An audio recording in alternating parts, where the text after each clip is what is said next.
The incredible Jessica James is starring the incredible Jessica Williams, comedian, actress, and former correspondent of The Daily Show.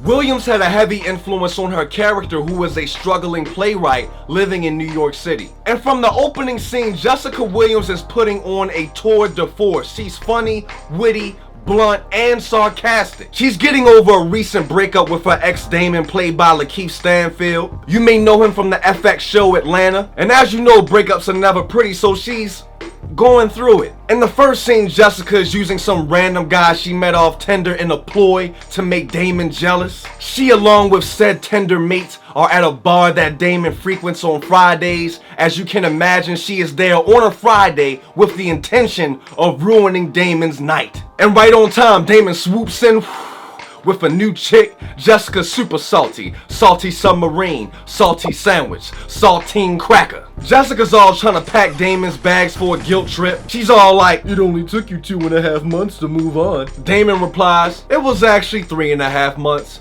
See ya." On top of that, she's getting rejection letters left and right. She actually has them all hanging on her wall for motivation, which is crazy to me. How do you wake up and see that every day and continue to push through? That is incredible. She also works at a non-profit teaching kids how to write and produce their own plays. She challenges her class. She wants to bring the best out of them. She wants them to dream big and often. Jessica is an absolute mess, and she knows this, but at the same time, she loves herself, and she's extremely self-aware, which is great for a 25-year-old.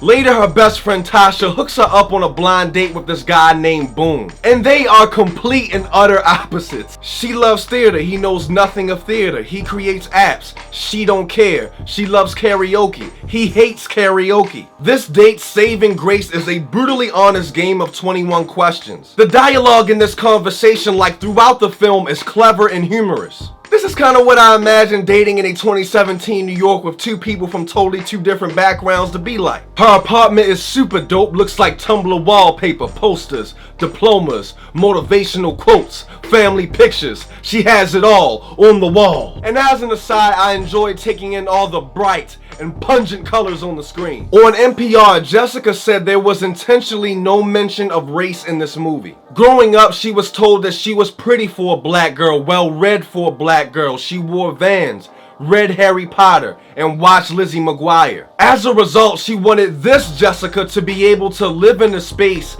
not dominated by race or ethnicity. By the same token, her parents kept her rooted in the reality of what it means to be black in America. Jessica Williams is electric in this movie. She's just as magnetic as she was on The Daily Show. I cannot say it enough. I love where TV and film are going. I love Jessica's outspoken and eccentric blackness, just like I love the entire cast of Insecure in Atlanta. These characters are millennials on struggle street trying to make it work. These representations are needed. The Issas, the Jessicas, the Mollys are an ode to the Freddys, the Kims, the Whitleys, and the Jaleesas of the world, who are complicated and layered. I love how real Jessica is. At times she borders on the line of being too forthright, but it comes from a good place. There's a few key life lessons in this movie, especially for all the creatives out there trying to make it happen. Some of these scenes really hit me in the millennial feels. I was like, oh man, this is real life. This is real life. If I had to critique anything about this film, it would be that with the exception of Jessica Williams